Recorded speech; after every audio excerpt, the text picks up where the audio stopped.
अस्सलामुअलैकुम, क्या हाल है। होप ठीक होंगे, खैर से होंगे, खुश होंगे। अल्हम्दुलिल्लाह हम भी बिल्कुल ठीक है। रमज़ान का महीना हो गया है ख़त्म, तो नाश्ते पानी की फिर से मगजमारी चालू हो गई। रमज़ान में अच्छा होता है भाई एक सुबह में सहरी और अफ्तारी का बनाने का रहता है। अभी तो नाश्ते भी, फिर डब्बे भी, फिर दोपहर का भी, फिर रात का भी, बस खाने किचन में ही ज़्यादा टाइम जाए।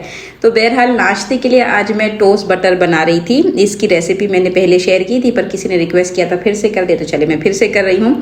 यहाँ पर मैंने 6 कप मैदा लिया है और 1 कप उसमें शक्कर का ऐड कर दिया है। और यहाँ पर मेरे पास जो बटर है ना, वो सॉल्टेड बटर है और ये अच्छा सॉफ्ट है, यानी कोई हार्ड नहीं है। और 1/4 लीब्रा यानी 1 स्टिक आप समझ लें, वो मैंने 2 स्टिक यहाँ पर ऐड कर दी है बटर की। 1 टीस्पून बेकिंग पाउडर का ऐड कर दिया है और 6 टीस्पून ईस्ट का ऐड कर दिया है। बस ये सारी चीज़ें डालने के बाद कुनकुने पानी से ये बटर और जो भी टोस्ट है ना, ये हम जब भी आटा गूनेंगे तो कुनकुने पानी से एक अच्छा सॉफ्ट सा आटा गूनना होता है। पानी थोड़ा स्टार्टिंग में डाले, एकदम से डाल देंगे ना तो फिर आटा एकदम नरम हो जाएगा। फिर वो नरम को सख्त करने के लिए फिर आपको मैदा मिलाना पड़ेगा, तो फिर मगजमारी होगी। इसीलिए पहले थोड़ा थोड़ा करके डाले। 1 कप के आसपास जाता है, उससे थोड़ा जाएगा, मैदे का हिसाब किताब होता है। ये देखिए हमारा आटा गून के तैयार हो गया है। मैं बता रही हूँ कि कितना सॉफ्ट सा आटा है, कोई कड़क नहीं रखना है, कड़क रखेंगे तो फिर हमारे टोस्ट अच्छे नहीं बनेंगे। तो अच्छा सॉफ्ट सा एक आटा है, नॉर्मल, इतना भी ज़्यादा नहीं जैसे पिज़्ज़ा का सॉफ्ट होता है, बस एक नॉर्मल सा आटा हमने गून के अब इसको मैं आधे 1 घंटे के लिए रख दूंगी। ईस्ट डाला है तो वो अच्छे से खिलखिला जाए, उतनी देर के लिए हम इसको साइड में रख देंगे। कोई गर्म एरिया में रख दे, ढांक के रख दे, जैसा आपको ठीक लगे। ये 1 घंटे के बाद हमारा डो अच्छे से तैयार हो गया है, बहुत अच्छा खिल गया है। फिर निकाल ले आप प्याले में से और वापस से एक अच्छा सा आप हाथ से गूने, और हाथ से गूनने के बाद इसके हम पेड़े बनाएंगे। हमने 6 कप मैदा लिया था ना, तो 6 पेड़े आराम से बन जाएंगे। तो फिर वो पेड़े बनाएंगे हम, और अब ये पेड़े को भी अच्छा शेप देंगे गोल। और उसके बाद हम इसको ट्रे में रखने के बाद फिर से रख देंगे गर्म जगह पर, ताकि वापस से वो जो पेड़े हैं यानी जो हमने बनाए वो भी अच्छे से राइज हो जाए। फिर आधे 1 घंटे बाद अच्छा जब वो ऐसा खिल गया ना, तो आप उसको ओवन में डाल के बेक कर ले। जब ऐसा गोल्डन कलर आ जाए तो फिर ओवन में से निकाल। अब जब तक वो ठंडा हो जाए तो यहाँ पर मैं अब बटर के लिए भी आटा गूंद लेती हूँ। तो यहाँ पर मैं 8 कप मैदा का ऐड कर रही हूँ और ½ कप क्रीम का ऐड कर दिया। ये क्रीम जो अक्सर होती है, आपने देखा होगा मेरी वीडियो में, व्हिपिंग क्रीम ही होती है, बस वो ऐड कर दिया ½ कप। और उसके बाद वही 2 स्टिक बटर के, यानी 1/4 लीब्रा बटर, और ये अच्छा सॉफ्ट बटर है, कोई भी हार्ड नहीं है, वो ऐड कर दिया। फिर 8 कप हमने मैदा लिया था ना, तो यहाँ पर 4 टीस्पून मैंने ईस्ट का ऐड कर दिया है। 1 टीस्पून इसमें शक्कर की ऐड कर दी है। और फिर जीरा अपने हिसाब से डाले, ज़्यादा चाहिए ज़्यादा कम, ऐसा हिसाब किताब 1 टेबलस्पून बहुत हो जाएगा, वो ऐड कर दिया है। और नमक भी ऐड करना है। नमक भी अगर आपका बटर जो है सॉल्ट वाला नहीं है तो थोड़ा ज़्यादा डालिएगा, अगर सॉल्ट वाला है तो थोड़ा कम हिसाब से। आटे में कितना नमक लगता है भाई, वो तो समझ में आ ही जाता है ना।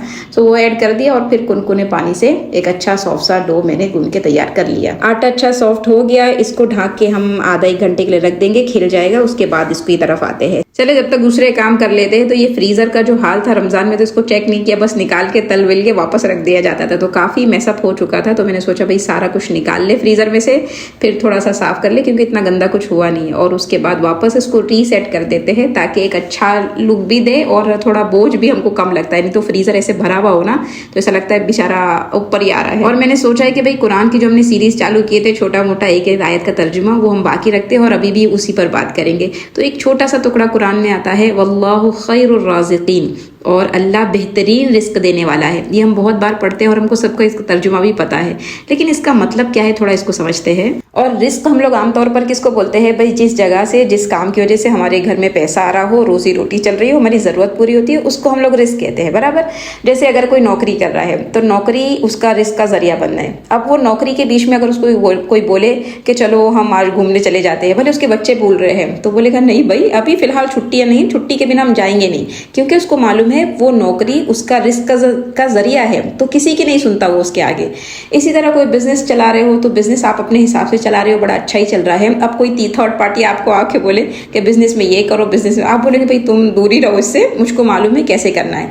यानी कोई भी ऐसी चीज जिसके जरिए आपको रिस्क मिल रहा है, आप वहां पर किसी की सुनते नहीं है, आप अपने हिसाब से उसको चलते हो, क्योंकि अगर यहाँ पर अगर मुश्किलात आ गई ना तो आपका रिस्क बंद हो जाएगा। इसी तरह आप लैपटॉप लेके बैठे, ऑफिस का कंप्यूटर के आगे बैठे बैठे हैं और आपका सगा बच्चा आया है और पानी हाथ में गिलास भर के ला रहा है, छोटा है, तो आप उस बच्चे को दूर करते हो, पहले आप कंप्यूटर संभालते हो। वजह उसकी क्या है भाई, अगर ये कंप्यूटर बिगड़ गया तो रिस्क में प्रॉब्लम आने के चांसेस है।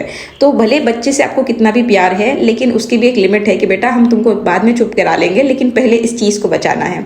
तो समझ में ये आ गया कि जिस जगह से इंसानों को रिस्क मिलता है उस जगह की बड़ी वैल्यू वो करता है। और कुरान में अल्लाह ताला फरमा रहा है वल्लाहु खैरुर राज़िकीन, कि अल्लाह बेहतरीन रिस्क देने वाला है। हमने नौकरी को रिस्क देने वाला समझे है तो उसकी वैल्यू किए है, असल रिस्क देने वाला कौन है? अल्लाह है। तो जिस जगह से रोजी आ रही थी आप उसके बारे में, उसके मामले में किसी और की भी नहीं सुन रहे थे। बिल्कुल इसी तरह जब अल्लाह का कोई हुक्म आ जाए, अल्लाह का कोई ऑर्डर आ जाए, उसके बारे में किसी और की फिर सुनने की जरूरत नहीं है, क्योंकि रिस्क उसी के पास से आ रहा है और वो बेहतरीन रिस्क देने वाला है। कोई नौकरी आपको रिस्क नहीं देती लेकिन हम समझ रहे होते तो वैल्यू करते हैं। कोई धंधा आपको रिस्क नहीं देता लेकिन हम समझ रहे होते तो वैल्यू करते।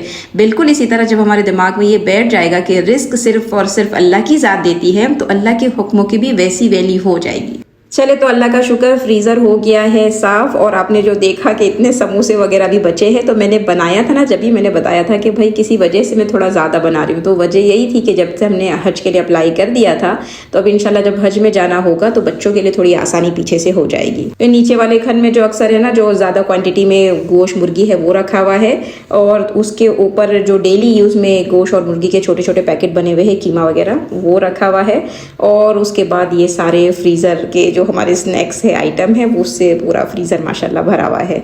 अब कुछ अच्छा लग रहा है, थोड़ा खाली खाली, वरना इतना वो ज़्यादा भरा भरा सा लग रहा था, क्योंकि दो सब चीज़ें अलग अलग थी, यानी कुछ इसमें सिपलों में बाकी था, कुछ में नहीं था। तो मैंने सब निकाल के एक वीक में कर दिया और फाइनली अल्हम्दुलिल्लाह हो गया। ये देखिए हमारा बटर का जो आटा था वो भी अच्छे से खिलखिला कर तैयार हो गया। अब इसको एक बार वापस से गूंद ले हाथ से, और उसके बाद उसके छोटे छोटे बॉल बनाए और ट्रे में रखते जाए। अभी ट्रे में भी रखने के बाद ना थोड़ा गैप गैप पे रखन, क्योंकि फिर ये आधे घंटे के लिए फिर से इस ट्रे को ऐसे ही रख देने का है, ताकि वो फिर से एक अच्छे से राइज हो जाएगा। उसके बाद हम उसको ओवन में डालेंगे। अच्छा, ओवन में डालने का तरीका क्या होगा, आप पहले मीडियम स्पीड में, यानी मीडियम उसका लेवल रखेंगे ओवन का हीट, और उसके बाद जब वो राइज हो गया अच्छे से, तो आपने उसको फिर एकदम लो वाली हीट पे कर देना है। लो करेंगे तो ही क्रिस्पी और क्रंची होंगे, वरना फास्ट जो आपकी हाई स्पीड में मतलब चल गई गैस ओवन, तो फिर वो एकदम मतलब अंदर से नरम हो जाएंगे और कड़क नहीं हो पाएंगे। इसीलिए पहले मीडियम हीट पर उसको अच्छा खिलने दे और उसके बाद एकदम स्लो पे कर दे। एकदम भी स्लो नहीं, स्लो से थोड़ा सा ज़्यादा होगा तो भी चलेगा। वीडियो में तो लगा बस 2 मिनट में बन के तैयार हो गया, नहीं भाई इसको 5-6 घंटे लग जाते हैं, क्योंकि स्लो पे रखना पड़ता है आराम से। तो 2 रॉड होते तो शायद जल्दी होते, पर मेरे पास एक ही ट्रे है तो फिर उसको टाइम लगता है। तो ये अल्हम्दुलिल्लाह हमारे बटर बन के तैयार हो गए हैं। साथ में थोड़ी कुकीज़ भी हमने बेक कर ली। इसकी रेसिपी तो रिसेंटली मैंने शेयर भी की थी ना, कि फ्रीज़र में मैंने डाल दी हुई थी, तो आवाज़ निकाली हूँ। बच्चों को जब भी ओवन खुल रहा है तो बेक कर करके देती जा रही हूँ। अब डालते हैं टोस्ट। ये भी देखिए अच्छे से ठंडा हो गया। अब है ना ब्रेड जो नाइफ आती है उससे आपने ऐसे पतले पतले काटना है और ट्रे में रखते जाना है। फिर हम लो हीट पर ओवन में रख देंगे। एक साइड से अच्छा क्रिस्पी हो गया तो हम थोड़ा साइड बदल देंगे और दूसरी साइड पे भी हम थोड़ा उसको क्रिस्पी कर लेंगे। आपके मज़ेदार से टोस्ट बटर घर में बन के तैयार हो जाएंगे। तो अब बच्चों के नाश्ता पानी का अल्हम्दुलिल्लाह इंतज़ाम हो गया। फिर ईद हो और संडे हो और इंसान थोड़ा घूमने नहीं निकले तो ऐसा तो नहीं हो सकता। तो बस हम यहाँ पर एक ही जगह पनामा में आते हैं घूमने के लिए, दरिया के किनारे। यहाँ आ गए थे तो बड़े तीनों बच्चे और भाई लोग की फैमिली भी आई थी, तो वो भाई के बच्चे भी और मेरे बच्चे भी, वो लोग चले गए स्कूटर वगैरह चलाने। हनाना को तो नहीं जाना था, उसने बोली मैं गार्डन में इधर खेलूंगी, तो वो अपना यहाँ इंजॉय कर रही थी। बड़े अपने थे, उनकी वीडियो मेरे पास नहीं है। हाँ, भाई ने अपने वीडियो में अपलोड किए हैं, तो अगर आप देखना चाहे तो वहाँ जाके देख सकते हैं। फिर हमने थोड़ा घूमना फिरना हुआ है थोड़ा, ये तो हमेशा का झूले वूले तो लगे ही रहते हैं यहाँ पर बैठा दिया।